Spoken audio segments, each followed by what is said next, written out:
Why is it that the people who work the hardest are often the ones who earn the least? Why do those who sacrifice sleep, family, and health find themselves trapped in struggle, while others float effortlessly to wealth, privilege, and influence? It feels like an injustice written into the very fabric of our world, a paradox that seems to defy logic. Imagine a nurse who spends 14 hours a day tending to the sick, a construction worker who endures relentless physical labor, a small business owner whose every waking moment is devoted to survival. They push themselves beyond exhaustion, driven by a sense of duty, morality, or simple necessity. And yet, when the paycheck comes, it rarely reflects the sweat, the effort, or the sacrifice. Meanwhile, somewhere else, people with inherited wealth, advantageous connections, or the ability to manipulate systems achieve comfort and power with minimal effort. They are invisible yet omnipresent, beneficiaries of structures designed not for effort, but for advantage. The tension here is psychological, as much as it is material. Society tells us that hard work is virtuous, that suffering is noble, that persistence is morally right. We are trained to see effort as a badge of honor, to equate pain with righteousness. Nietzsche called this slave morality, a worldview that glorifies suffering while keeping those who obey it trapped in cycles of self-denial. The moral story of labor has been sold to us as truth. The harder you work, the better your life will be. But the reality is far more unsettling. Struggle alone does not guarantee reward. Virtue is not currency. The world does not measure effort. It measures leverage, strategy, and social advantage. And in this revelation, we begin to see the first cracks in the narrative we have been told our entire lives, that moral labor is always, inevitably, rewarded. Throughout history, the story of labor has always been tangled with questions of reward, justice, and morality.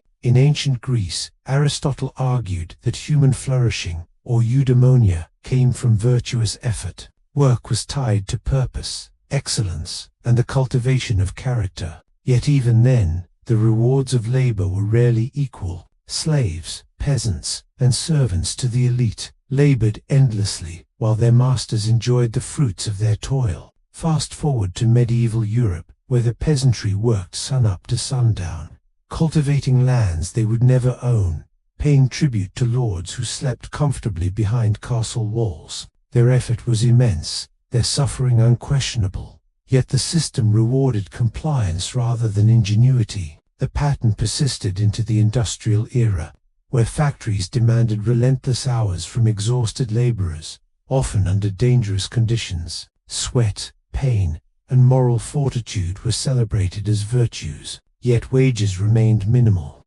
and wealth flowed upward to those who owned the machines, the markets, and the means of control.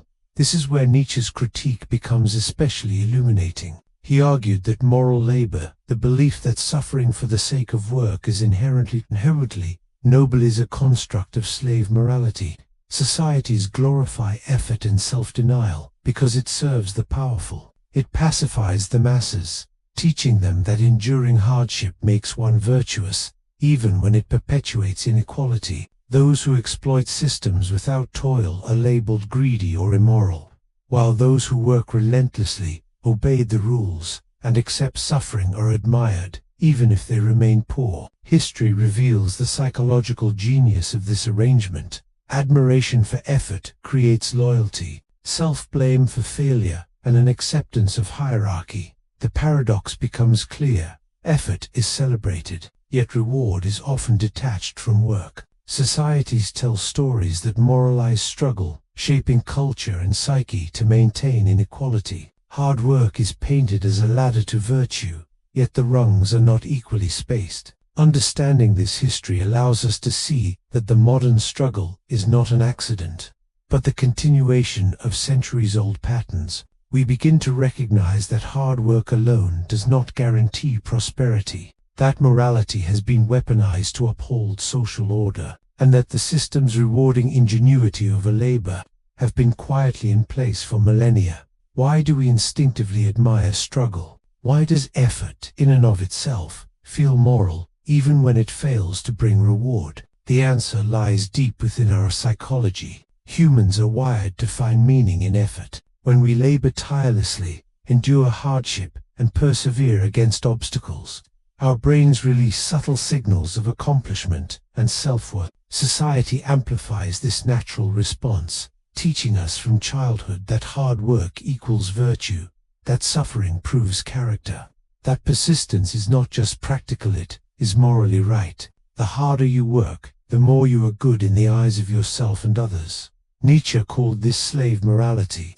It is a system that glorifies the suffering of the many to serve the advantage of the few. When effort becomes a moral imperative, compliance is rewarded with social admiration, and questioning the system is framed as rebellion, selfishness, or immorality. Cognitive dissonance ensures we internalize this.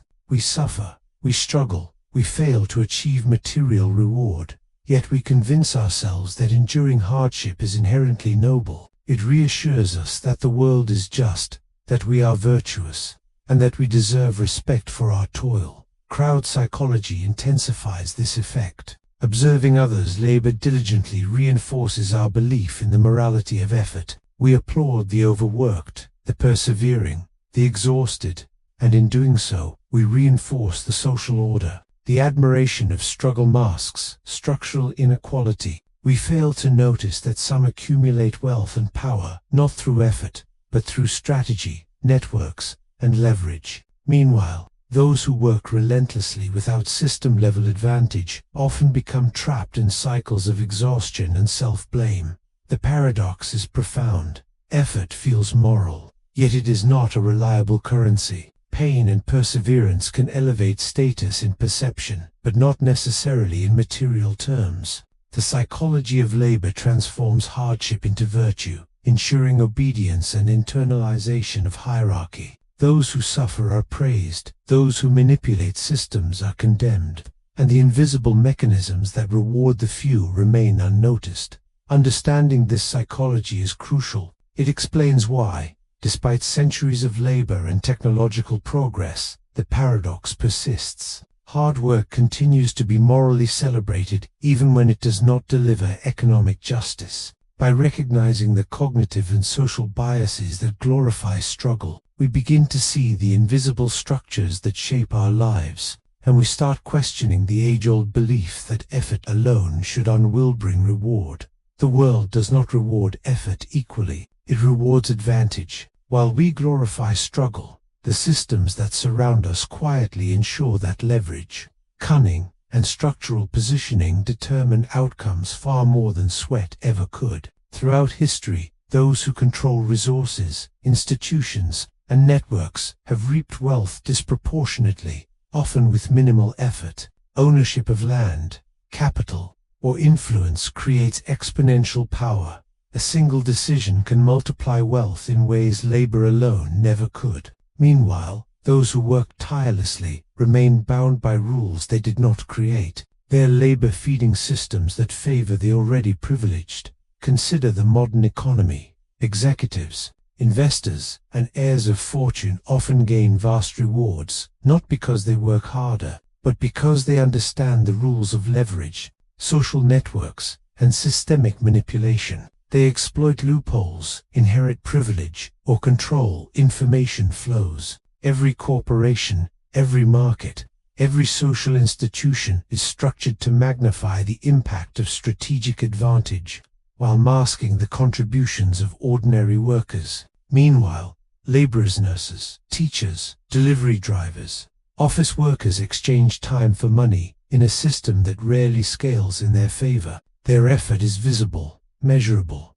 and morally celebrated. The elite's advantage is invisible, opaque, and normalized. Psychologically, this imbalance is reinforced by narratives. Stories of the self-made billionaire, obscure inherited privilege, or systemic advantage. Culture glorifies perseverance, but demonizes cunning when it benefits the few. Cognitive biases, such as the just world fallacy, make us believe that effort determines outcome. We rationalize inequality as natural or fair. Social admiration for hard work pacifies the majority, while legitimizing the extraordinary rewards of the few. history repeats itself. Industrialists like the robber barons of the 19th century amassed immense fortunes while laborers toiled in unsafe factories. Colonial powers extracted wealth from entire populations while glorifying the civilizing mission. Today, globalized markets, corporate monopolies, and financial speculation reproduce similar patterns.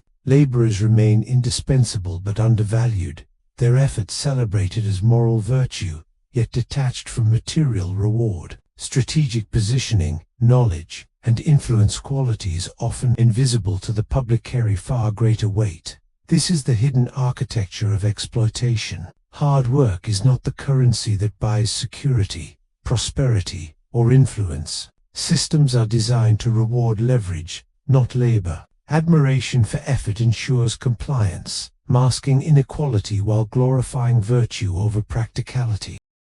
The paradox is stark. We internalize the morality of work, yet society rewards cunning, foresight, and advantage far more than effort. Understanding these mechanics reveals the invisible rules governing our world, exposing the quiet orchestration that allows the few to flourish while the many labor endlessly with diminishing returns. In the modern world, the paradox of labor and reward has taken on new forms. The gig economy, with its promise of flexibility and independence, often masks exploitation beneath a veneer of freedom. Delivery drivers, rideshare workers, freelance creators, and online contractors pour endless hours into tasks that barely cover their costs. They hustle, they grind, they optimize every moment of their day, but the system rarely rewards their effort proportionally. Their work is measurable, visible, and morally celebrated as dedication. Yet financial stability remains elusive, and the path to prosperity is blocked by algorithmic control, opaque pay structures, and corporate policies designed to maximize profit at the expense of labor. Meanwhile, corporate and financial elites operate in an almost invisible sphere. A single executive's decision, a stock investment, or a well-timed merger can create wealth that a lifetime of labor cannot match. Unlike the overworked majority, their rewards scale exponentially. They leverage networks, access insider knowledge, and manipulate systems that remain hidden to the public eye. Effort is minimal, yet the returns are extraordinary. The stark contrast between these worlds, the visible toil of the many and the invisible strategy of the few, exposes the structural inequities of modern economies. Social psychology reinforces this disparity. Hustle culture glorifies relentless work, creating a sense of moral superiority for those who give everything. Meanwhile, stories of wealthy entrepreneurs are emphasizing individual genius and tireless effort while downplaying inherited privilege, systemic advantages, or strategic leverage. The narrative keeps the masses striving, believing that perseverance guarantees reward, while the elite benefit from rules they did not have to earn. Consider a day in the life of a delivery worker. Hours spent braving traffic, adverse weather, and algorithmic oversight, all to earn a wage that barely covers essentials. Now compare that to a corporate strategist or investor whose single decision yields wealth that would require decades of labor to match. The difference is not effort, it is leverage, positioning, and control over systems. One world rewards endurance, the other rewards foresight. The gap between them is maintained by narratives that glorify struggle, obscure advantage, and normalize inequality. Modern society presents a mirage. Work appears to be the path to prosperity, yet the pathways are unevenly paved. Hard work is celebrated, but the structures surrounding it are designed to ensure that only a few can translate effort into lasting wealth. Understanding this dynamic allows us to see beyond appearances, revealing the hidden architecture that rewards the few while morally elevating the many. Nietzsche's philosophy offers a lens through which the paradox of labor and reward becomes almost inevitable. He distinguishes between two moral frameworks, master morality and slave morality. Master morality emerges from strength, self-affirmation, and an unflinching embrace of one's own values. It is unapologetic, strategic, and unconcerned with the approval of others. Those who operate from this moral framework define success on their own terms. They understand leverage, exercise foresight, and navigate systems without internalizing guilt or moral obligation for pursuing advantage. Their reward is often immense because they act in alignment with their own principles, not the externally imposed codes of virtue. Slave morality, on the other hand, glorifies suffering, obedience, and self. It emerges from the position of those without power, those who must adapt to the rules set by others. Slave morality teaches that enduring hardship is inherently virtuous, that humility and toil are noble, and that wealth or success achieved through cunning is immoral. Nietzsche argued that this moral code serves the powerful by praising struggle and self-sacrifice. It maintains social hierarchies while convincing the oppressed that their suffering is meaningful. Effort itself becomes the badge of moral worth, even when it does not translate into material reward. When we apply this framework to modern labor, the patterns are striking. Overworked employees, essential workers, and struggling entrepreneurs often internalize slave morality. They measure their value by effort, perseverance, and suffering, even when those qualities do not increase wealth or influence. Meanwhile, those who understand strategy, exploit networks, or inherit privilege often operate from a master morality, unconstrained by conventional moral judgment. Their advantages appear illegitimate to the many, but the reality is that the system has always rewarded vision, foresight, and positioning more than raw effort. This distinction also explains why culture celebrates the overworked and criticizes cunning. Hustle culture, self-help mantras, and narratives of moral labor reinforce slave morality, keeping the majority compliant and invested in a system that rarely rewards them proportionally. Nietzsche forces us to confront the uncomfortable truth. Suffering and moral effort are not inherently virtuous. They are instruments, often deployed to preserve inequality. Understanding slave versus master morality reframes the labor paradox. Hard work, in the absence of strategic leverage, is not a guaranteed path to success. Moral virtue, as society defines it, is not currency. The world does not reward suffering, it rewards advantage. Nietzsche's insight allows us to see the invisible moral architecture shaping our lives, and to recognize that the structures which glorify effort and penalize cunning are not natural, they are constructed. For centuries, society has sold us a story that hard work is inherently moral, that suffering proves virtue, and that the path to prosperity is paved with tireless effort. This story is comforting, but it is also profoundly misleading. The lie of moral labor is embedded in our culture, our education, our media, and even our personal relationships. From a young age, we are taught that persistence is noble, that pain is honorable, and that striving against odds defines character. What we are rarely taught is that these virtues, while psychologically rewarding, do not guarantee material success or freedom. Psychologically, this narrative shapes our self-perception. When hard work fails to bring reward, we internalize failure as a personal flaw. We blame ourselves, not the system. Guilt and shame become the natural companions of effort. Cognitive biases, such as the just world fallacy, the belief that people get what they deserve, reinforce this illusion. We convince ourselves that if we just try harder, sacrifice more, and endure longer, our efforts will eventually be recognized. Meanwhile, the structures of inequality remain invisible, unchallenged, and profoundly effective.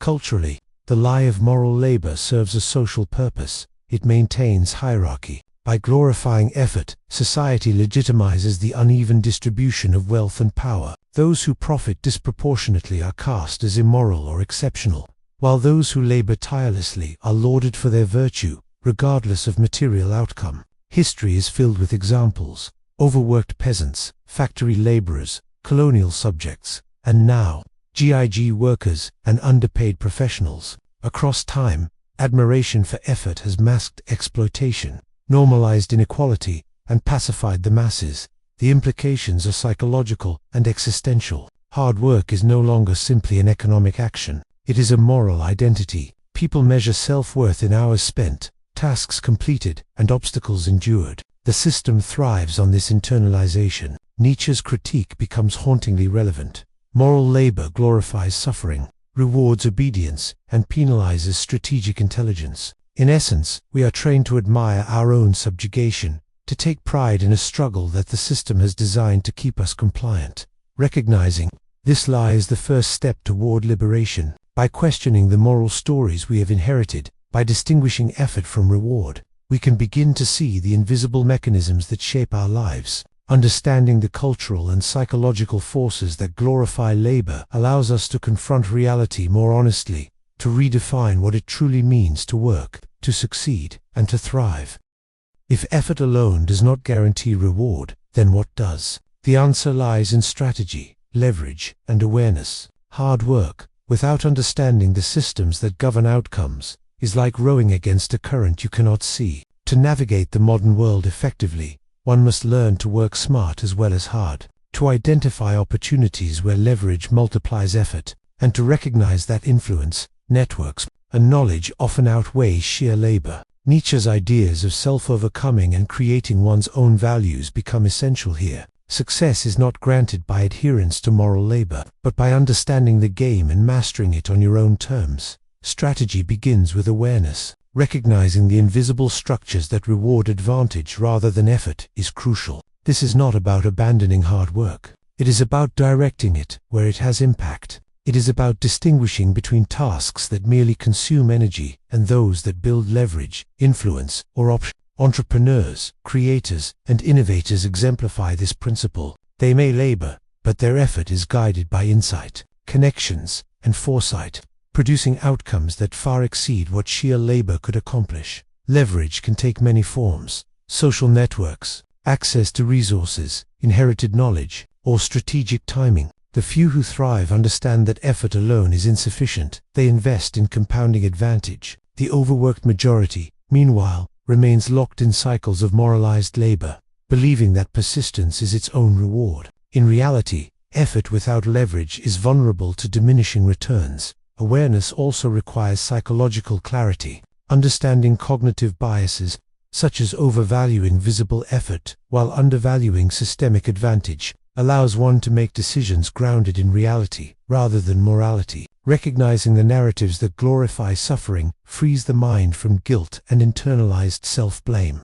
opening space to act intentionally rather than reflexively. Ultimately, rethinking work is about reclaiming agency. It is about knowing when to labor, when to step back, when to leverage, and when to create new paths altogether. It is the difference between being trapped in a cycle of moralized effort and consciously navigating systems to achieve tangible outcomes. Nietzsche's philosophy reminds us that morality imposed from the outside often serves those in power. But when we define our own values and combine effort with insight, we begin to transform struggle into opportunity. In this reimagining, work is no longer a moral obligation, but a deliberate tool for shaping life on your own terms. The paradox is stark and undeniable. The hardest work does not always lead to the greatest reward. Effort, persistence, and moral virtue are celebrated, yet they are rarely sufficient to guarantee prosperity. History, psychology, and philosophy converge to reveal a truth that is both unsettling and liberating. Society glorifies struggle not because it ensures success, but because it maintains order, preserves hierarchy, and shapes behavior. Those who toil endlessly are admired, but those who manipulate systems, leverage advantage, or inherit privilege often flourish far more. Moral labor has been weaponized to create compliance, to mask inequality, and to justify suffering as virtuous rather than exploitative. Nietzsche's insight cuts to the core. Slave morality teaches that suffering itself is good, while master morality rewards vision, strategy, and self-determined values. This distinction reframes the world we live in. It is not effort that guarantees reward, but understanding, positioning, and leverage. Recognizing this does not diminish the value of work. It simply challenges the assumption that moral virtue and toil are synonymous with success. Effort is only part of the equation. Awareness, insight, and strategic action are equally essential. The psychological and cultural implications are profound. Internalized narratives of moral labor keep us striving, even when the system is stacked against us. Guilt, self-blame, and admiration for struggle pacify ambition and obscure invisible structures of advantage. But knowledge changes the game. Understanding the patterns of inequality, the mechanisms of reward, and the illusions of virtue allows us to reclaim agency. We can choose where to invest effort, how to apply strategy, and which systems to engage or transform. The moral of the paradox is not despair, it is clarity. Hard work remains noble, but it is not enough. To navigate the modern world, we must pair effort with insight, perseverance with strategy, and moral intention with structural awareness. Only then can labor be more than a ritual of suffering. Only then can it become a deliberate force for shaping life on one's own terms. The world rewards those who see beyond the illusion, who understand the hidden rules, and who act with both wisdom and courage. In recognizing the lie of moral labor, we gain the freedom to redefine success, to transcend mere struggle, and to create value in ways that honor both our effort and our intellect.